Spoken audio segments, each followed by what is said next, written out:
I never knew my best friend died 20 years ago. I never knew I was talking with a ghost. Before we continue, please like and follow. Also comment more for more videos like this. Hi, I am Esther, and this is my story. It was my first day in a new neighborhood. I was sitting alone on a swing behind our house when a girl in a white floral dress appeared out of nowhere. She smiled shyly and said, "Hi, I'm Amara. Can I play with you?" There was something peaceful about her, like she carried calmness wherever she went. From that moment, we became inseparable. But I didn't know then that Amara had been dead for years. Amara was everything I'd ever wanted in a friend, kind, funny, and always there when I needed someone. She'd visit me almost every evening, but never during the day. She said she didn't like the sun.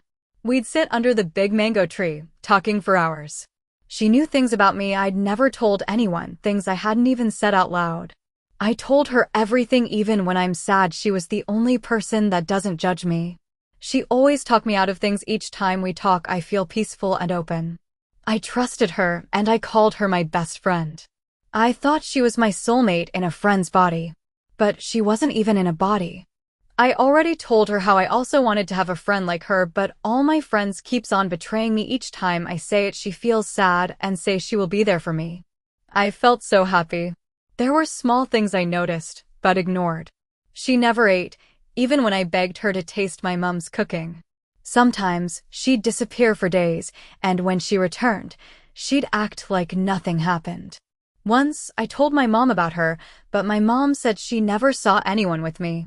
I laughed it off because I thought my mom was joking. One afternoon, I tried making videos with Amara. So people will know that I have a best friend. She screamed, a scream so cold it froze me. Saying, "No, don't do it," she cried, trembling. "Never take pictures or videos of me. I don't like." She gave me a very bad warning with anger on her face and tears falling down her eyes. I have never seen her behave that way before. I felt bad and apologized. After that day, she never entered my room again. And she always stood far away from mirrors, and each time I asked her why, she'll say nothing. I didn't understand why she always acted that way, not then. We had countless moments together, watching the stars, dancing in the moonlight, writing our names on the sand. And it always brings back memories of when I was younger, and I loved that I met someone that makes me feel so good. Little did I know.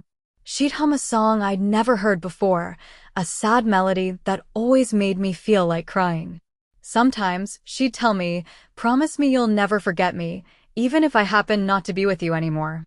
I'd laugh and promise, because I believed it was just a joke.